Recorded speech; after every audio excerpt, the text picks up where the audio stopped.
Just minutes from landing, Yemenia Flight 626 vanished into the Indian Ocean. Of the 153 on board, almost all perished. Today, we delve into this heartbreaking story, examining the factors that led to this tragedy. The Airbus A310 departed Sana, Yemen, bound for Moroni, Comoros. As the flight neared its end, a series of errors cascaded into disaster. Only a 12-year-old girl survived. What caused this seasoned crew to make such critical mistakes? Let's investigate the flight files of Yemenia Flight 626.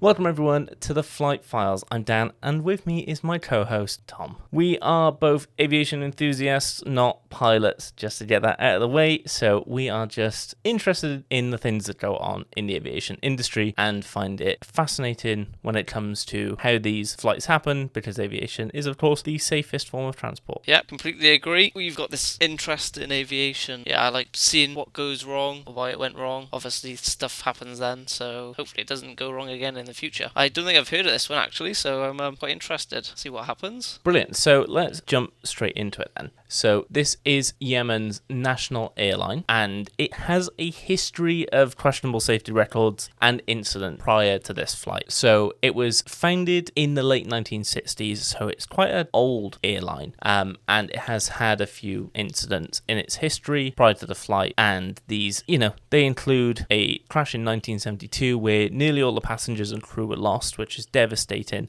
as well as that they've had a few runway overruns and some non-fatal incidents over the decades. So, it's a bit spotty. Their record isn't perfect, and you'll see why as we go through. The perception of it is that they are inconsistent with their safety, and they have, just to preface a bit later, I don't want to get too ahead of myself, they have been banned from flying into certain European countries at times because of the safety concerns of the airline itself. Damn, yeah, it sounds like they have potentially learned from their lessons, I guess. Yeah, exactly. And for such an old airline, you would think that over time they would have corrected any sort of safety issues that would have come with it. But again, don't want to get ahead of myself, don't want to spoil anything, but there are a few reasons why they continue to have these issues. So they were operating in a region where aviation oversight and regulations weren't as stringent than the more developed part of the world, the US, Europe. There are massive regulatory boards that manage aviation across the Western civilization, and because of this, it might have contributed to a less than ideal safety environment for aircrafts and airlines that operate in these lesser financially prominent countries. Yeah, I've always wondered what the sort of training is like with these, like the standards, do you know what I mean? Training standards, maintenance standards. Obviously it's financial, I guess, but can't put a price. Just quickly as well, I noticed you said the A310. What a plane. Yeah, so this was the A310, which, just in case you don't know, the A310, for everyone listening, is a wide body, is a twin-engine jet. It's popular for more medium to long-haul routes, and at the time of this crash, the plane was 19 years old. So, in aviation terms, not incredibly old, but getting towards the end of its lifespan, its service, ability. Yeah, proper maintenance obviously keeps them going. Stringent maintenance. I wonder if it was maintenance related. I'm intrigued. So, we'll get on to that in a bit, but you are not on the wrong track, I will say that. So just to give a bit more background about the A310, it was boomed in popularity between the 80s and 90s, and it started being phased out by a lot of airlines by the late 2000s. Obviously Airbus brought in new aircraft, and Boeing started developing new aircraft as well, so the old style started phasing out. And at the time of the crash as well, the A310 had 53,587 flight hours and 18,129 cycles, a cycle being a full takeoff and landing. I've been around the world. Yeah, I mean, it's a 19-year-old plane. It's had a lot, and to be fair, with it being 19 years old, it's surprising, given the sketchy record of Yemenia Airlines, that it wasn't involved in a crash earlier or some sort of incident. So that's pretty good going, I'd say. Yeah, I guess it shows how robust the planes themselves are, obviously, even with maybe a lacking maintenance sort of schedule, but they are built to last and survive, I guess. Yeah. exactly. And obviously the time period as well is the late 2000s, when aviation standards were typically becoming more strict and stringent. The aviation regulatory boards were definitely at this time, and even more so now, a lot more robust in their processes and what they allowed and didn't allow. So it's unusual for a crash like this to happen so late on into aviation's life. Yeah, one survivor as well. You've definitely got my interest going here, Dan, I must say. It's a very, very tragic incident, losing almost all but one on board, and we'll get into that a bit later. But jumping into the flight route, so as I mentioned in the intro, it was from Sana'a, Yemen to Moroni, Comoros, and they had a stopover in Djibouti, and I really apologize if I pronounced that incorrectly, but the island nation of Comoros is in the Indian Ocean, obviously where the crash occurred. So they departed from Yemen, and Yemen is obviously located in the Middle East of the Arabian Peninsula, and Djibouti is a country at the Horn of Africa. So it's a strategic location, the southern entrance of the Red Sea. You geography buffs out there, just so you can get a footing of where we are. And the destination was Moroni, Comoros, which again, I apologize if I'm not pronouncing that correctly. And I think you're doing better than I would, Dan, to be fair. So it's an island nation in the Indian Ocean, like I mentioned earlier, and just located off the southeast coast of Africa and north of Madagascar. So relatively remote, and it was a fairly long flight. So the passengers, mainly Comorian nationals, returning home from visiting family and working in France. And the reason I say France is because there was a stopover in France. Oh, very interesting. So on board, we had Captain Khalid Hajeb. I'm just going to apologize one more time if I'm pronouncing these wrong. So their total flight hours were 7,936, and on the A320 in particular, they had 5,314 flight hours. They've been flying for Yemenia since 1989, and they've been an Airbus A310 captain since 2005, so a significant amount of time. And the first officer, Ali Atef, has 3,641 flight hours at the time of the crash, and in the Airbus, that was the prominent plane, 3,076 hours, and they've been flying for Yemenia since 1980, so only 9 years before the captain of the flight, and they were qualified to fly the A310 since 2004. Damn, yeah, so they're an experienced crew. Yeah, in total. Definitely an experienced crew, and not many hours between them in terms of the A310 and how long they've been flying for the airline for. The first officer been flying for longer, but didn't qualify for the A310 qualified later than the captain for this flight. Yeah. Interesting. So, just to ask you now, any thoughts, given all just the limited information we have right now, what are your thoughts on what could have happened? What's the cause for the crash? God, I don't know. I mean, there's loads of factors, I guess. What sort of could the crew? Could it be sort of pilot error? Could it have been, a maintenance issue causing a pilot error? Possibly. It could be weather related. I don't know when they were flying. Was it day or night time? Maybe they were tired. All these factors, I guess, could come into play, really. Am I on the right lines, maybe? So you are. You've mentioned, there was something you mentioned specifically there that you'll find out in a minute when we go into the actual incident itself, but you are definitely on the right track. Lovely.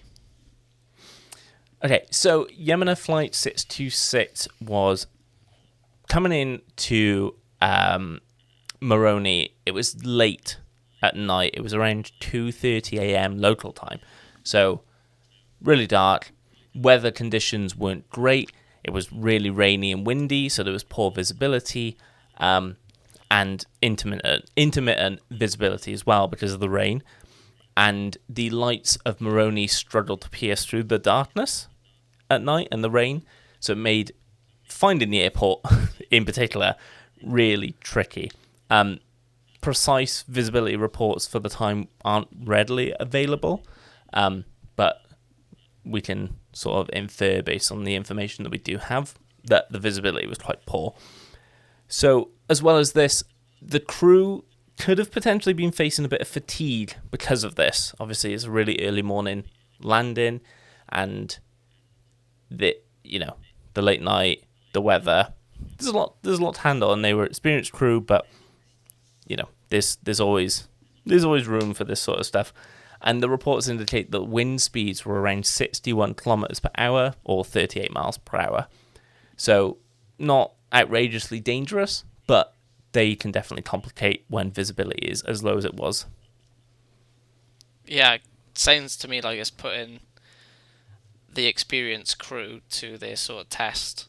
You know what I mean? This isn't a normal landing. This is what they've trained for. That they need to be on their game, I guess.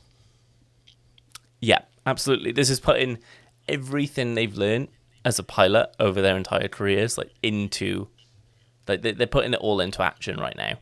Like everything that could be against them is against them. Yeah. Were they? I might be jumping the gun, but I'm assuming they were using an ILS approach. So I don't know if that was readily available. Okay. I couldn't find anything when I was researching this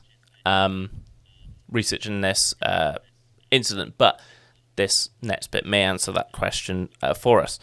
So initially they missed the approach. So they attempted a landing and had to go around. So they made the go around decision because it struggled to maintain a stable approach path because of the turbulence and the crosswinds. 61 kilometer per hour winds are pretty intense.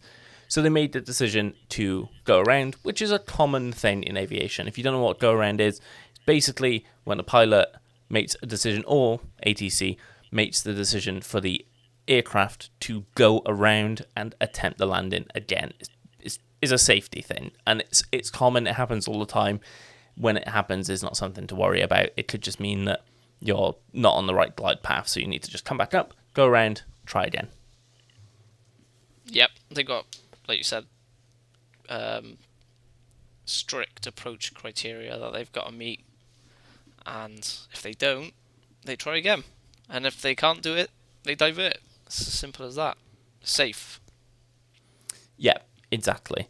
So after this happened, there became a highlight for the potential issues that led to the crash after the go around. So it's not sure what the exact instructions ATC gave to the crew, but it is assumed that there was some misunderstandings based on what was said. So typically when a go around happens, they would have been put into a holding pattern at a specific altitude, and it basically allows the plane to circle just to wait for a better opportunity to land, because there might be multiple aircraft coming in, or they might just wait for weather conditions to clear up. So ATC will put them in a holding pattern, which is basically like a circle, so that they can land in more favourable conditions. But there was a few potential points of miscommunication between the crew and ATC.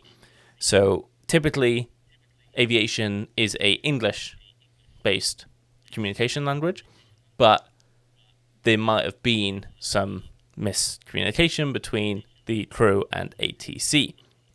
So after the misapproach, they would have put in a holding pattern, and they began struggling to maintain a stable flight path, again, because of the weather, because of the wind.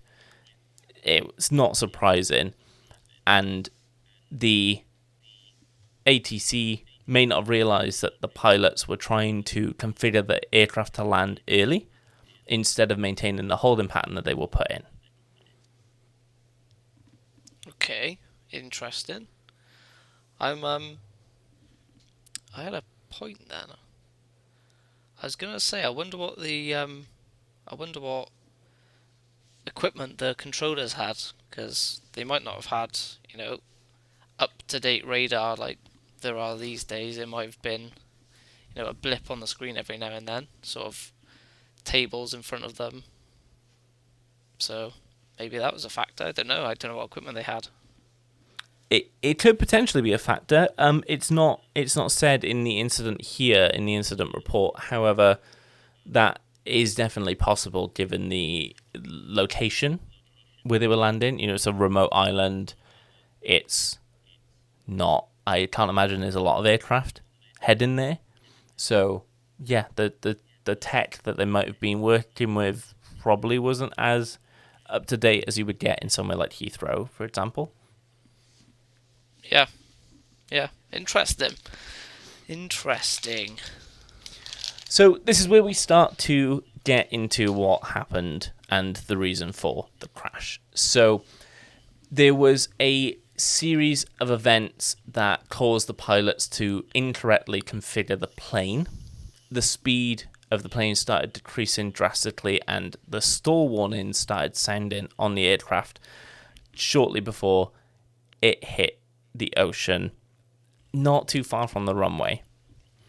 So the pilots attempted to regain a stable approach and made a series of inputs, but those inputs put the aircraft in a dangerous situation. So they failed to maintain sufficient airspeeds, and they didn't select the correct flap settings for the landing approach. So the plane was descending too quickly, and it was most likely in an incorrect nose-up attitude.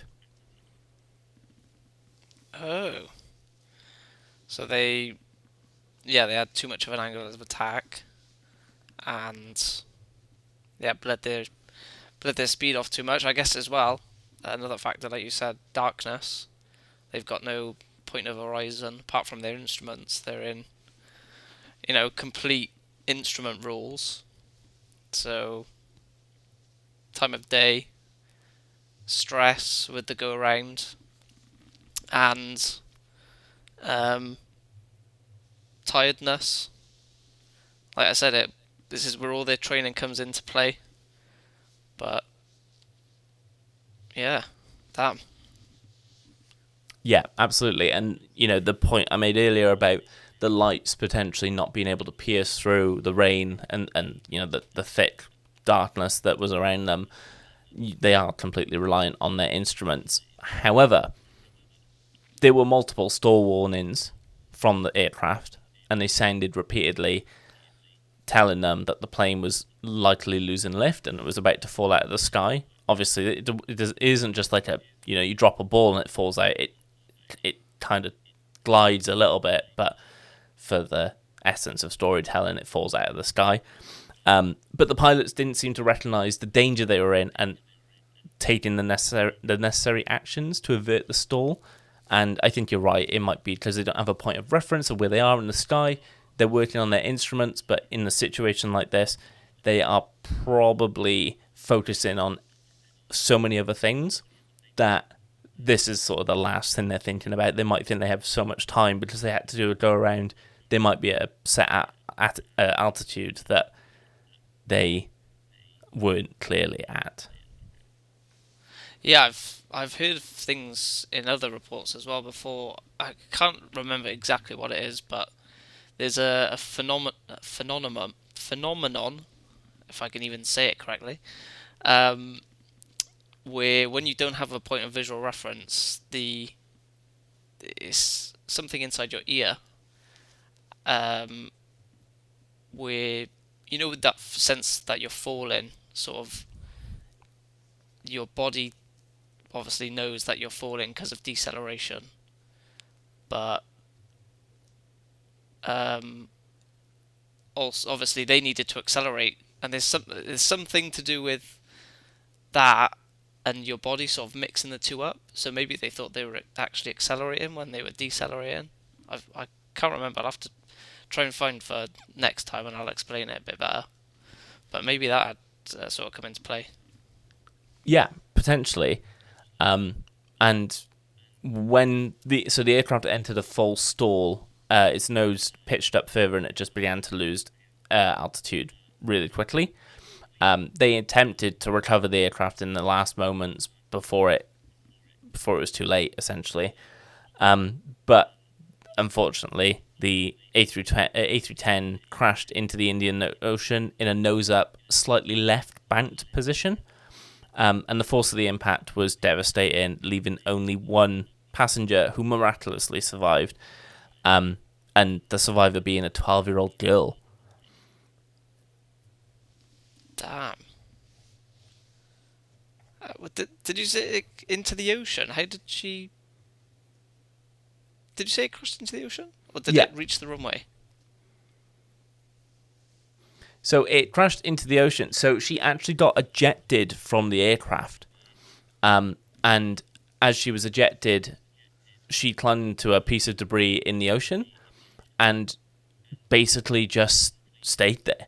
She held on for her life and battling the waves and obviously what just happened to her and everyone else on board. And she was there for 10 hours before she was discovered by people. What? That is insane. So, yeah, obviously the ocean is freezing. It's pitch black. You were just involved in a plane crash and you were just thrown out of a plane and she survived, which is, you know, in terms of what happened, like, it's incredibly saddening what happened, but there is like a slight light in the darkness, I guess, that she was able to survive and she was resilient enough to survive. Yeah, exactly. That's mad. That's actually... Yeah. I don't even know what to say. That's crazy. I knew I picked a good one. Yeah, that is a good one. She got ejected from the plane. Yeah, I can't even imagine what that must have been like for her, and being 12 as well. I'm not sure if she was flying alone or if she was flying with family. It's not clear from what I can see, but yeah, that must have been absolutely terrifying. Yeah. Damn. So the investigation, basically, the official verdict was that Yemenia Flight 626 was pilot error. The cause of the crash was pilot error. There was a lot of contributing factors such as fatigue, inadequate training, which you mentioned earlier, and a possible misunderstanding of the Airbus stall systems. So there were a few domino effects that added up to cause the unfortunate disaster. And the fatigue was due to the pilots had been on duty for an extended period, possibly leading to impaired judgment and some slower reaction times. Obviously, when you're tired, when you've been up for longer than you should have, especially when you're flying a plane that takes so much concentration, it's going to lead to a lot of mistakes to happen. Yeah, exactly. Just going back, Dan, did you say that this all happened during the go around, so they didn't they didn't execute the go around procedure correctly and entered the hold? So that's what it's believed. So it's believed that they tried to configure the aircraft to land without before staying in the hold pattern for as long as they needed to, without ATC instructing them to try and land again. Right, okay, that makes sense, yeah. Yeah, so they were almost in a landing config while after a go round, when they should have sort of cleaned the plane up, entered the hold, got vectored, and then another approach. Yeah, exactly. As well as the fatigue, and this comes into the point that you just made. The investigation also suggested that the pilots may not have received sufficient training or current simulator practice. So with the A310 and the stall recovery techniques, they may not have been trained properly and may not have been on the sim long enough to understand the different recovery techniques to be used in the Airbus. Yeah.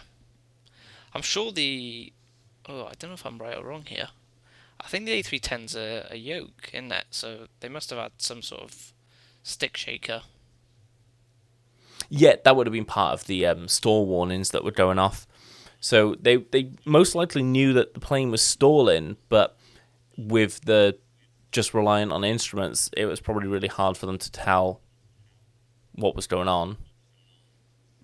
Yeah, they've just executed a go round, so I imagine their sort of engines are flat out, and their plane's telling them they're stalling. I guess sort of contradicts itself, doesn't it? Yeah, absolutely. And this may be the reason why. So there was an indication that they may not have fully understood the stall protection systems and its limitations, like mentioned earlier, which could have led them to inadvertently override the safety features that were in the A310. Oh, yeah. I guess it's not. It's not sort of what we're used to these days with um, the Airbus, like the A320's got the protection laws, so it's sort of I think one of them's alpha floor, so it almost prevents a stall itself, I believe. I guess that might not have been a feature back then. Yeah, potentially, because this was a 19-year-old aircraft at this point, so it might not have been. But the main foundation of the investigation was obviously that it was pilot error, and it was likely a combination of different factors that led to this happening. As well as that, I don't have it in my notes, but I remember reading that the plane had a maintenance in France, and I'm not sure if I'm getting this wrong, so I might stop there, but I'm pretty sure the maintenance suggested that there were some issues with the plane. Oh, But I mean, again, it's not in my notes, so I'm gonna leave that there, and people can do their own look up of that singular point. yeah. So the black box, they managed to find it, which is obviously they recovered the flight data recorder and the voice recorder. So the flight data recorder showed that there were a series of incorrect control inputs and missed corrective actions as the plane slowed to a dangerously low speed. And the cockpit voice recorder revealed a lack of communication between the pilots and a possible misunderstanding about the aircraft's state and the impending stall. So, like you said as well, and like I said earlier, it is most likely that they didn't fully understand the situation they were in at the time of the crash. No. If you put it's easy to like quite a lot of these, it's easy to think, oh, why didn't they just execute a normal stall recovery? Well, not a stall recovery, sorry, a normal sort of go around. They're trained to do it. They know exactly what they're doing. But in these situations, that it's got to happen so quickly that they're all sort of memory items, and unless both pilots are sort of on their game 100%, then stuff like that can happen. I think these days pilots do what's known as CRM training, sort of crew resource management, so that they're both on their game. They've got each person knows what their role is, and they both execute what they need to do in order to keep the plane safe. So maybe that's something that came out of this. Yeah, absolutely. It's most likely that there was a lack of training across the board. And with the investigation and the black box that they found and the investigation that they did, it was definitely undeniable proof that it was pilot error that was the primary cause of the crash. And because of the lack of training and the fatigue, because of the extended service that the pilots were in at the time, was where the changes needed to be made to prevent similar tragedies. But as I mentioned at the start, Yemenia Airlines didn't have the best record going into this. When the crash happened, there was a lot of scrutiny towards the airline, mainly around the age of the aircraft, particularly in this incident, being 19 years old, and their maintenance practices, but also their fleet consisted of a lot of older aircraft, which people questioned the safety of them because obviously they weren't as up to date as the more modern planes that other airlines were using, and this might be a monetary thing, but people basically accused them of prioritizing profit over passenger safety, and there was a point where the airline was banned from flying into French airspace because of the safety concerns of their planes. Wow. Yeah, I mean, the older aircraft don't have the features that the new ones have these days that sort of prevent these things from happening. That's why newer planes have these safety features to hopefully not have this happen again. But was it just the French that banned them in Europe, did you say? I think they were banned across a few European countries, but this specifically states after the crash, that just for some context, that they were previously banned in France, because of the concerns around their safety. Yeah, that's not good, is it? That would probably put me offline with them, but I mean, it might have been people's only choice, I guess, to get around. Yeah, I mean, going back to the island, because there was a lot of residents from that island on board. It's probably one of the few airlines that actually travel there, so you're not really left with that much choice, in those sorts of areas. But it was when this crash happened, it really shone a light on the differences between safety regulations and training across different regions of the world.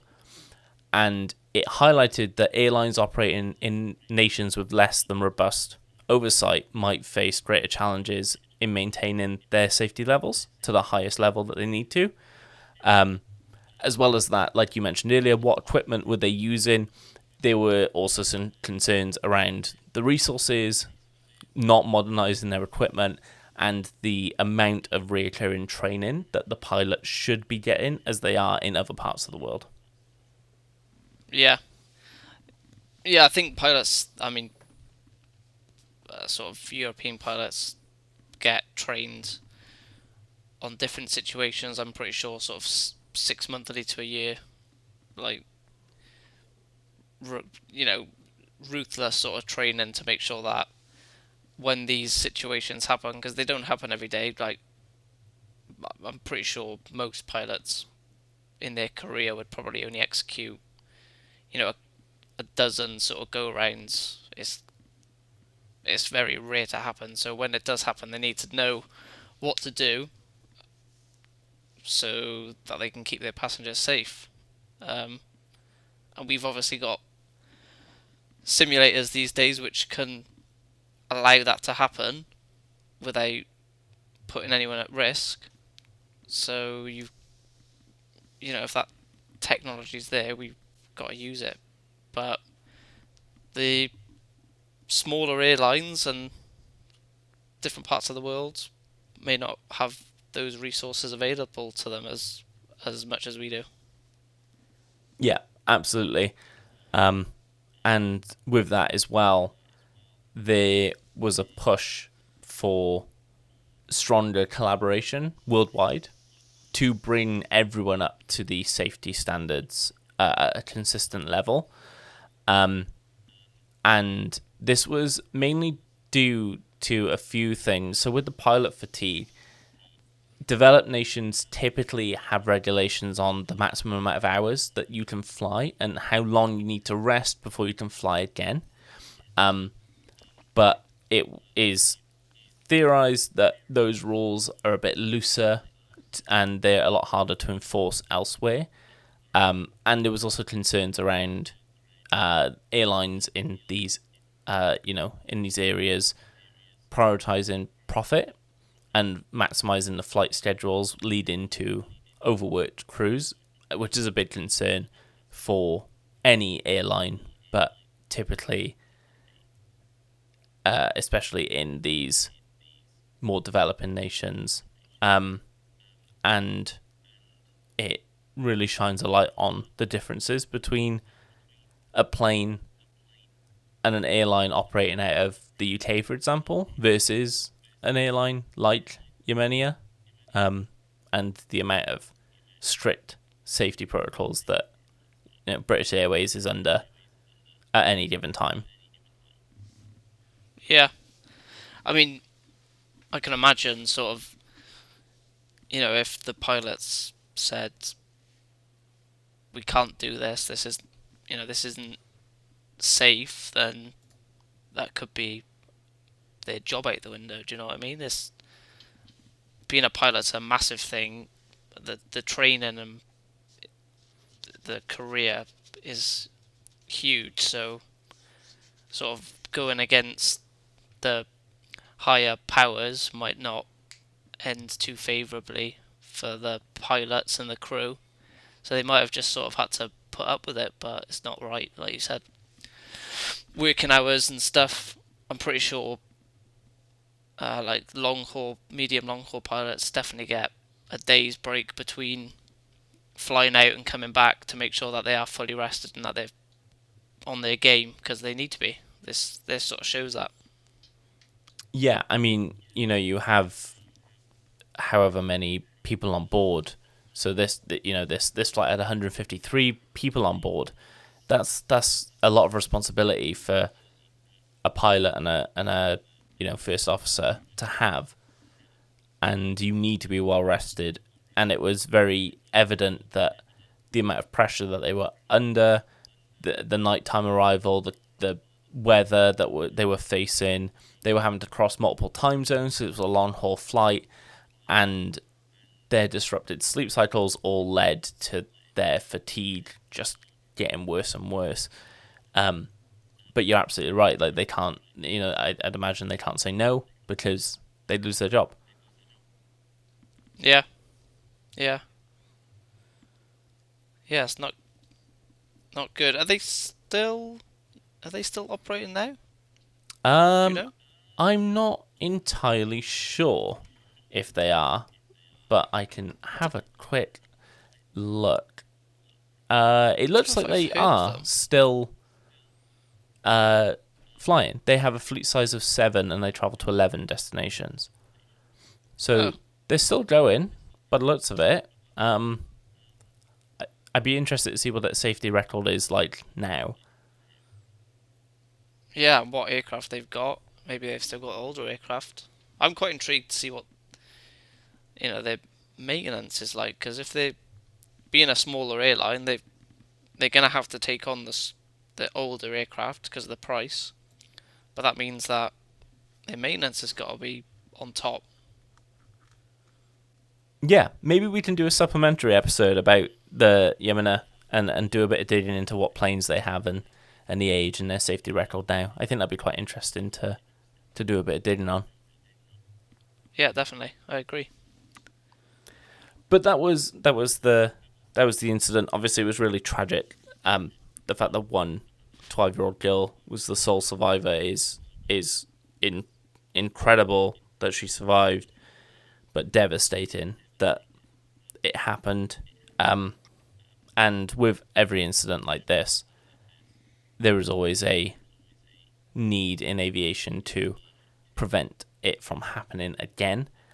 So hopefully they took a lot of learning from this flight and they enforce a lot of stricter regulations moving forward to allow for these smaller, more remote airlines to bring them up to the standard of the international aviation industry. Yeah, definitely. I mean, if you compare it to, American or European, I don't think, I don't know if that crash would have happened. Do you know what I mean? The pilots would have sort of knew what they were flying into, briefed what they would do if they need to go around on approach, executed a go around because they're trained. It might not have had the same outcome, Yeah, absolutely. But I think this was a really interesting. It was a really interesting incident. I'm glad that you didn't know about it, because that always makes it more interesting to listen to, I find. Yeah, definitely. But I just want to go on. Sorry. I was gonna say I've watched countless videos and listened to countless podcasts, and I've never heard of that one. So yeah, good pick. Yeah, it's super interesting. But I just want to say thank you for everyone for listening to the second episode of our podcast, The Flight Files. This is really fun for us, and I'm definitely enjoying it so far. Next week, we will have Tom's incident, and I don't know what that is, but I'm very interested to find out. Any teasers? Do you have any on the horizon that you can maybe tease? I don't actually, Dan. I'll be completely honest. I need to do some digging and see what I can come up with. I've got an idea of what I want to do. I might do. Have you heard of the MD-80? No. Donald Douglas. Oh yes. Famous or infamous for its safety records. So there should be a few incidents I can go at. Maybe I'll choose an older aircraft so we can sort of compare to what, like you have today, compared to what systems they had back then and what we've got back now. That might be interesting. Yeah, that sounds good. I'm excited. But again, thank you everyone for listening. Follow on your preferred podcast provider. There's loads. Wherever you listen to your podcast, you can just follow the podcast and rate it. That would be great. We'll be doing weekly episodes and some supplementary episodes as we go. And if you have any flights that you want us to take a look at, we'll work out a way for you to get those to us. Yeah, good idea. Thank you, Dan, for your brilliant storytelling. I did enjoy it. Like I said, one I haven't heard of, so you got me on that one. But yeah, follow along for our weekly podcasts, and we'll see you next time.